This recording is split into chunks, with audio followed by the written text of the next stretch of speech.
So I wanted to tell you about an insight I had the other day because I'm really curious to see if it resonates with anyone. Uh, I was reading this handbook I have about prenatal and postpartum depression, also known as postnatal depression. And by the way, I had some mixed feelings about the contents of the handbook. And if anybody wants to hear what I thought about it, um, well, that's for a discussion another time. And let me also insert over here a little plug for an online course that Deborah Binon and I are designing for new moms. That's going to be awesome, and the details will be hopefully forthcoming shortly.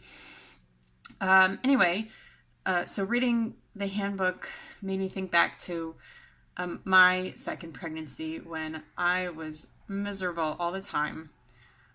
But like I was emotionally miserable. But in terms of the pregnancy itself, it was pretty run of the mill. I did have insomnia, heartburn, nausea, the usual aches and pains and whatever. But I didn't have, like gestational diabetes or hyperemesis gravidarum, which is the one where you're vomiting all the time, or anything else really serious like that. I was just super moody, and I felt really miserable, and I cried a lot, and I spent a lot of time feeling sorry for myself. And I certainly never had any actual suicidal ideation, but I did have a lot of times when the thought crossed my mind. It would just be so much easier if I weren't alive. And I'm a social worker, so I had a DSM at home. I even had, the latest version at that time. The DSM is the handbook that mental health professionals are supposed to use to diagnose mental illnesses. So I went in and took out my DSM, and I flipped open to the mood disorder section, and I read through the descriptions of prenatal depression. And the funny thing is that several symptoms of depression are very similar to symptoms of pregnancy.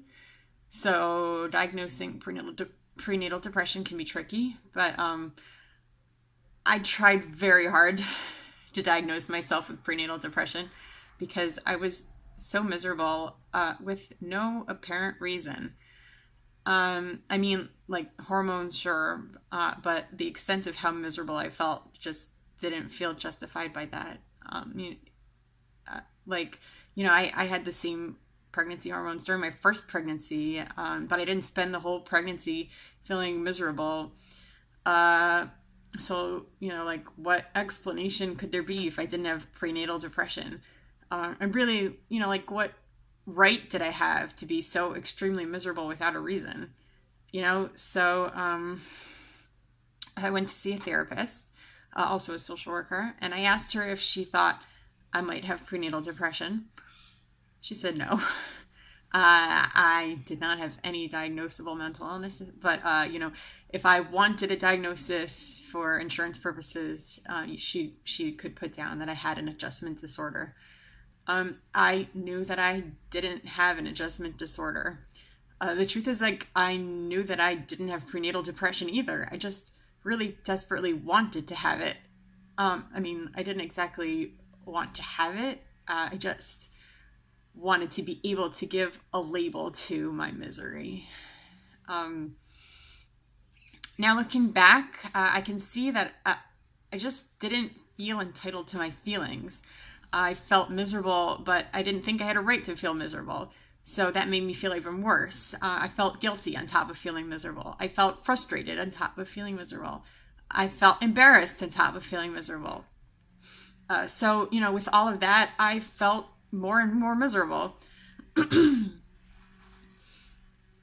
Excuse me. What if instead I had just acknowledged that people have feelings, sometimes really unpleasant feelings, sometimes even miserable feelings? What if I had realized that miserable feelings don't come from gestational diabetes or hyperemesis or complications with the baby or anything like that anyway? I mean, I'm not saying a difficult pregnancy makes it easier to have pleasant, cheerful feelings either. Don't get me wrong. But, what if I had just acknowledged that I was experiencing miserable feelings, that that's okay, even without an excuse, and that I can allow them to run their course and then eventually let them go? How much extra misery could I have saved myself?